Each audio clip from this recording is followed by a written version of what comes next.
Is there anything you've ever done where you wish that either you hadn't done it or that at least you had done it differently? Is there anything you've ever done where you think, I wish I could turn back time so I could do it differently? These feelings of regret make us suffer tremendously, don't they? So how can we make sure that we think less about our regrets, or at least suffer less? So the first tip would be that you should remind yourself that the version of you back then probably simply didn't have as much knowledge as you do now. And probably if it did have that knowledge back then, that version of you would have acted and behaved differently.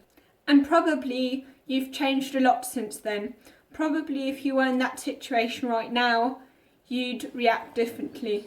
Pain combined with reflection is what leads to progress. But we shouldn't reflect on our pain in a way that we blame ourselves and feel guilty and ruminate about it all the time, about what we could have or should have or would have done back then. Instead, we should reflect on our pain in a way that we don't think about what we would have done back then if we could go back in time, but in a way in which we think about what we would do in the future if a similar situation arises.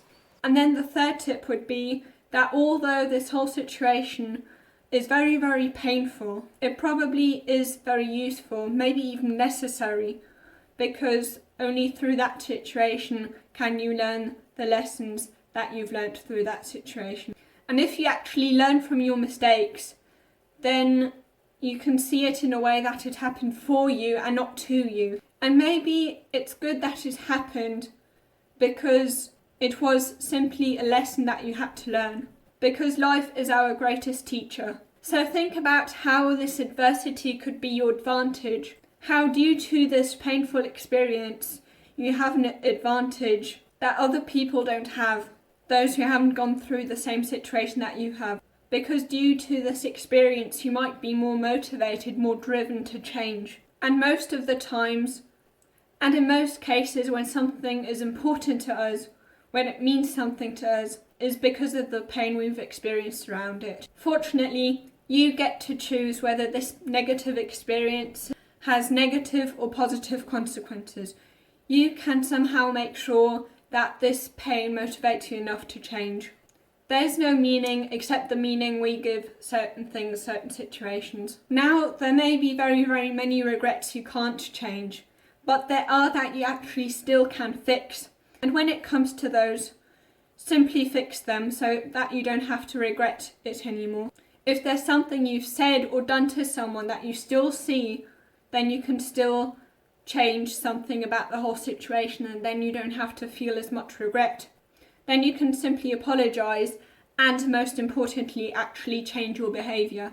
Whereas other regrets you can't fix, for example, the regret of if I had only started doing this and this earlier. So stop thinking about what a shame it is that you didn't start earlier. And you can't change anything about that you didn't start earlier. What you can influence, though, is that at least you start now. There's this Chinese proverb that says, the best time to plant a tree was 20 years ago. The second best time is now. What's more important, though, than fixing certain regrets that you've had is preventing that anything new happens that you could regret in the future. So think about what you might regret 5, 10 or maybe even 20 years from now on, and try doing the certain things you have to do so that in 5 or 10 or 20 years time you don't have to regret that because you didn't do it, or because you did do that certain thing and therefore you don't have to regret that you haven't done it. Yes, of course you should take responsibility for your mistakes. However, there are some things that basically aren't our fault. So for example, if you're rejected, being rejected sometimes can simply mean that that person doesn't necessarily like those type of people. And it doesn't have to mean that you are bad or not good enough for them in any way. It could simply be that that's not their taste. But that doesn't have to be your fault that they don't like you. Or for example, if someone yells at you and maybe even hits you for no reason, of course that's also not your fault.